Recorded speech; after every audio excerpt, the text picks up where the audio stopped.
ਬਿਸਮਿਲ੍ਲਾਹਿਰਰਹਿਮਾਨਿਰਰਹੀਮ ਜੀ ਦੋਸਤੋ, ਅੱਜ ਅਸੀਂ ਆਪਣੇ ਭਰਾਵਾਂ ਅਤੇ ਭੈਣਾਂ ਵਾਸਤੇ ਇੱਕ ਬੜੀ ਖਾਸ ਟਿਪਸ ਲੈ ਕੇ ਆਏ ਹਾਂ। ਜਿਹੜੇ ਸਾਡੇ ਭਰਾ ਅਤੇ ਭੈਣਾਂ ਚੂਹਿਆਂ ਤੋਂ ਪਰੇਸ਼ਾਨ ਨੇ ਉਹਨਾਂ ਵਾਸਤੇ, ਅਤੇ ਕੁਝ ਇਨਫੋਰਮੇਸ਼ਨ ਅਸੀਂ ਚੂਹਿਆਂ ਦੇ ਹਵਾਲੇ ਨਾਲ ਦੇ ਰਹੇ ਹਾਂ। ਹਿੰਦੁਸਤਾਨ ਦੇ ਵਿੱਚ ਚੂਹਿਆਂ ਦੀ ਜਿਹੜੀ ਉਹ ਆਬਾਦ ਕਰਦੇ ਨੇ, ਦੁੱਧ ਪੇਸ਼ ਕਰਦੇ ਨੇ ਮੁਖਤਲਿਫ ਤਰੀਕਿਆਂ ਦੇ ਨਾਲ।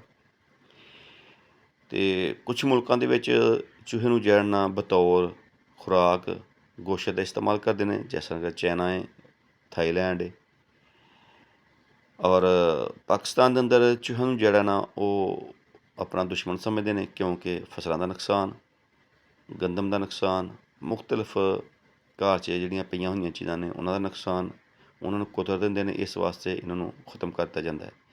ਲੇਕਿਨ ਕੁਛ ਲੋਕ ਬੜੇ ਸ਼ੌਕੀਆ ਤੌਰ 'ਤੇ ਚੂਹਿਆਂ ਨੂੰ ਪਾਲਦੇ ਨੇ ਕਿ ਕਿਸ ਤਰੀਕੇ ਨਾਲ ਚੂਹਿਆਂ ਨੂੰ ਸਜਾਇਆ ਗਿਆ ਹੈ।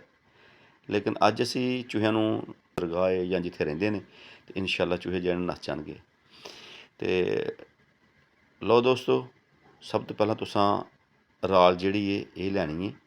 ਇਹ ਪੰਸਾਰ ਸਟੋਰ ਤੋਂ ਮਿਲ ਜਾਏਗੀ ਰਾਲ। ਉੱਥੋਂ ਲਿਆ ਕੇ ਇਹਨੂੰ ਕੁੱਟ ਕੇ ਰਾਲ ਨੂੰ ਪਾਊਡਰ ਬਣਾ ਕੇ ਜਿਸ ਜਗ੍ਹਾ 'ਤੇ ਚੂਹੇ ਰਹਿੰਦੇ ਹੋਣ ਉਸ ਜਗ੍ਹਾ 'ਤੇ ਤੁਸੀਂ ਇਹਨਾਂ ਨੂੰ ਰੱਖ ਦੇਣਾ।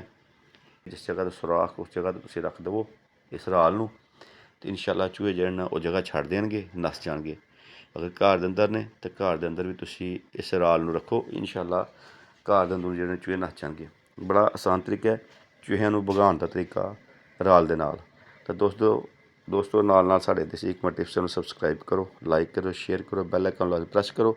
ਤਾਂ ਇਸ ਤਰ੍ਹਾਂ ਸਾਨੂੰ ਇਜਾਜ਼ਤ ਦਿਓ ਜੀ। ਰੱਬ ਰੱਖਾ ਜੀ। ਅੱਲਾ ਹਾਫਿਜ਼।